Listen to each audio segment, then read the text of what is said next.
देख कर रह गई हो।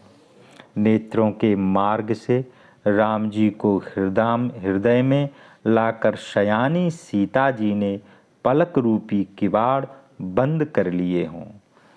जब सहेलियों ने जानकी जी को प्रेम के वश में जाना, तब वे मन में सकुचाईं, कुछ कह न सकीं। उसी समय लता कुंज में से दोनों भाई प्रकट हुए, मानो दो निर्मल चंद्रमा बादल रूपी पट को खोलकर निकल आए हों। दोनों सुंदर भाई शोभा की सीमा हैं। नीले और पीले कमल के समान शरीर है, सिर पर मोर पंख सुशोभित है।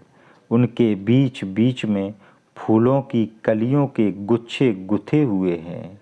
माथे पर तिलक एवं पसीने की बूंदें सुशोभित हैं। कानों में सुंदर आभूषणों की छवि छा रही है। टेढ़ी भौएं और घुंघराले बाल हैं। नए कमल के समान अरुण नयन हैं। सुंदर ठोड़ी, नाक और गाल हैं। हंसी की शोभा मन को मोह लिए लेती है। मुख की शोभा तो मुझसे कही नहीं जाती, जिसे देखकर बहुत से कामदेव लजा जाते हैं। छाती पर मणियों की माला है। शंख के समान सुंदर गाल हैं और कामदेव के हाथी के बच्चे के समान भुजाएं, जो बल की सीमा है।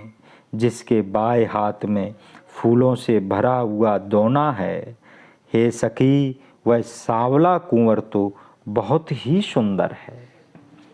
सिंह की सी पतली कमर में पीताम्बर धारण किए, शोभा और सील के स्थान शूरवंश के भूषण श्री रामचंद्र जी को देखकर सखियां अपने आप को भूल गईं। एक चतुर सखी धीरज धरकर हाथ पकड़कर सीता जी से बोली, पार्वती जी का ध्यान फिर कर लेना, राजकुमार को क्यों नहीं देख लेती। तब सीता जी ने सकुचाकर आंखें खोलीं और अपने सामने दोनों रघुवंशी सिंहों को देखा। नख से चोटी तक रामचंद्र जी की शोभा देखकर और पिता का प्रण स्मरण करके उनका मन बहुत घबराया। सखियों ने जब सीता जी को विवश देखा, तब सब डरकर कहने लगीं, बहुत देर हो गई है, कल इसी समय फिर आवेंगी।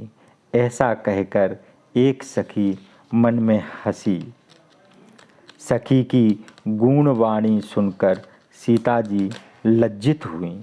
तब विलम्ब हुआ जानकर माता का डर माना। फिर धीरज धर रामचंद्र जी को हृदय में ले आई और अपने पिता के वश में जानकर लौटी। पशु पक्षी और वृक्षों को देखने के बहाने से सीता जी बारंबार लौटती हैं और रामचंद्र जी की छवि को देखकर उनकी प्रीति बहुत बढ़ती जाती है।